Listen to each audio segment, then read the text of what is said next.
Hi, it's Apex Expo 2022, day 2. Here we're in San Diego. It's Chris from Indium. Thanks for coming over and see us. Yeah, thanks for having us. How's the show been so far for you? Show's been pretty good. I mean, it's been steady. I would say, you don't have the 4 or 5 customers in the booth at once, but you might have the 1 or 2 in the booth at once, but it's been pretty steady throughout for us. It's been a pretty good show. I think there aren't really a lot of tire kickers here. The people that are here for a reason. They're here to do business. They're here to solve problems. And I think the other benefit is it's not overwhelming the booth people, right? Right, yeah. So they get to spend a little more quality time with the people in the booth, really talking and really making sure that the people that they're talking about understand their problems and challenges. Yeah, no, it makes sense. And it's a bit weird, isn't it? Because we always judge these by the sheer number of people here. Well, 90% of those people could be completely irrelevant to you. Exactly, yeah. Or even more, like you say. So the people who have made the effort to come, we're hearing that from most people actually, that, attendance is down, but the people that are coming have things they need solving, right? And real requirements. So what are you talking about this year to them? Yeah, so what's really important in the world of solder is low temperature. Everyone's talking about low temperature, whether it is for component warpage reasons, whether it's for step soldering reasons, like shield attached to a board where you don't want to disturb the SAC 305 solder joint, so you need a low temp alloy to attach the shield or attach that secondary component process. There could be warpage-induced defects that, some of the processor companies are looking at driving the industry into low temp because of warpage-induced defects, and just reducing the temperature of the reflow process will actually help with the warpage profile of the component. There's also, especially in China, there's a kind of a drive to low temp because of energy consumption and carbon footprint. And I think a lot of the big companies are starting to talk about carbon footprint and being green and carbon neutral by a certain date. So reducing the temperature of the reflow profile will actually save energy, reduce electric costs, and energy usage, energy costs. So there's a number of different angles that people are looking at low temperature for. And it's just a matter of what angle is that particular customer talking to us about. And it's it's great these challenges come along, isn't it? Really, because innovation is the key to everything. Yeah, I think the electronics industry is probably the fastest changing industry in the entire world. Right, technology is always advancing. It's always creating new challenges, new opportunities for us, the material suppliers, and we really believe that material science changes the world. By enabling some of these new developments to occur. So it's, for me, it's probably the most exciting part of the industry is all the change and all the challenges that come about and trying to find the solutions for those challenges. Yeah.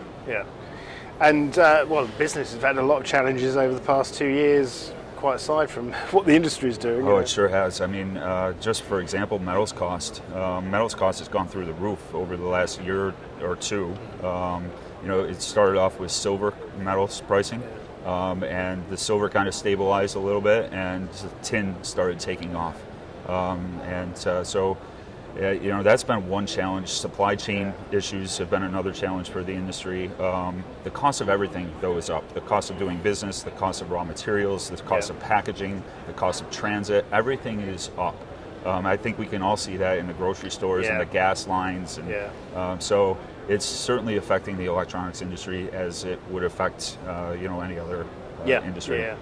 And in Europe, UK, and America, a lot of the talk of the economy is concerns about inflation now as well, isn't it? So, oh, sure. Yeah, there's that additional cost as well. Do you, these kind of shows, the people that come and see you, do you find that it kind of vindicates your long-term views? Because you have to be looking ahead of the curve, don't you? Oh, yeah. You have to be looking. It's not the issues now, but you have to be looking way ahead to try and bring stuff to market that can cope with everything that's going on. do you find that that process has sped up over the past few years? You know, like with electric vehicles and everything that is coming in, it's pushing innovation all the time. Of course, you know, I think you have to be at the top of your game in this industry. It's changing so fast now, you know, exponentially. And really the development cycle is changed as well. You know, where maybe it would take a year to 5 years to develop something new, and now we're talking, you know, 6 months to a year. You know, so it's certainly changed drastically over the last 10 years, but certainly the last 5 years as well. It certainly brings up new challenges with our R&D team. We're expanding our R&D team, and they're working on new challenges every day. The one thing that Indium is really focused on is defects, you know, eliminating defects. And so we try to look at the individual defect and tailor a product to meet that need. But also you have to take into effect all the other important aspects of a material to make sure that you're not skipping over something you're adding to, but there's always trade-offs, right? And so limiting the trade-offs as much as possible is really the important challenge in our world, right? In our development process. So it's fun. I was going to say, there's always something new. Yeah, exciting challenges happen. Like you say, it never gets boring, does it? Yeah, no, not at all. So, I mean, for instance, you know, with the low temperature realm, you know, we have developed the Durafuse LT material. You know, I think when people have thought about low temperature in the past, it's always been bismuth. Well, everyone, I think, at this point knows that bismuth is very, very brittle by nature. So drop shock performance is one area that we're focused on. And one reason we can't use bismuth in a lot of handheld devices, because these things get dropped all the time, right? So what we were able to do was develop the Durafuse LT material to improve drop shock performance for a low temp application. So we're revolving at about 200 to 210 degrees C with this new Durafuse LT alloy system. And it is allowing drop shock performance equal to or greater than SAC 305, depending on the process and the reflow process that you're using. And the other key aspect of this is it's not only drop shock performance, we're actually noticing a benefit with thermal cycling performance compared to SAC 305 as well. So we're learning new things about the alloy system every day. It's certainly being used in high volume right now. About 20% of the world's cell phones are using the Durafuse LT currently. So it's a growing product, and it's an exciting product for the space of low temperature. So from a reliability standpoint, you know, we talk about drop shock, we talk about thermal cycling, but there's also the SIR and ECM, the electrical reliability performance. You can't have dendritic growth, so you want to take away that defect from possibly occurring. So we're developing and have developed products that are looking at higher ECM, higher SIR performance.